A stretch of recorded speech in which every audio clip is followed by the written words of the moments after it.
چنل FPS خیلی خوش اومدید و امروز اومدیم با هم دیگه یک اسپیدران کاملا خفن قرار انجام بدیم در اینفینیتی سرور و سید قرار 13 رو بزنم اینجا و یه نسخه که اصلا خودت هم نمیدونی چه نسخه، خیلی نسخه قدیمیه و بدون معطلی بریم سراغش.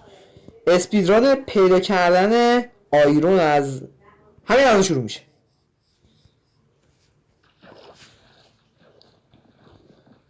قراره اسپیدران پیدا کردن آیرون بزنیم. وای مثل که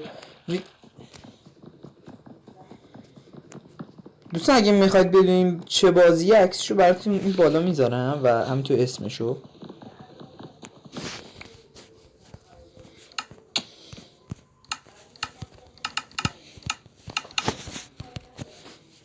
کوشش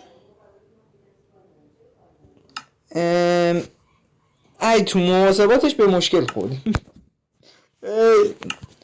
یه بار دیگه دیلیتش میکنیم. آقا این اسپیدران نبود بخش. سروایو سید 13 سید یک مادی یکی از کریپی پاستای ماینکرافت ازش استفاده میشد و همین الان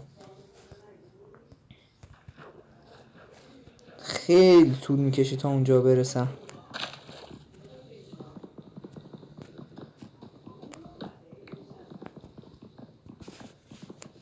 خب سه تا اول بازی که کندین درجا برید تو غار. ای دوباره گذاشتمش. دقیقا آیرونم بغل منه.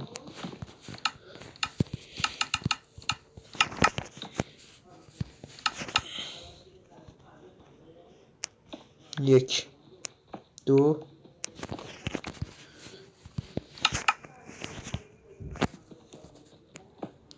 دوستان به همین راحتی.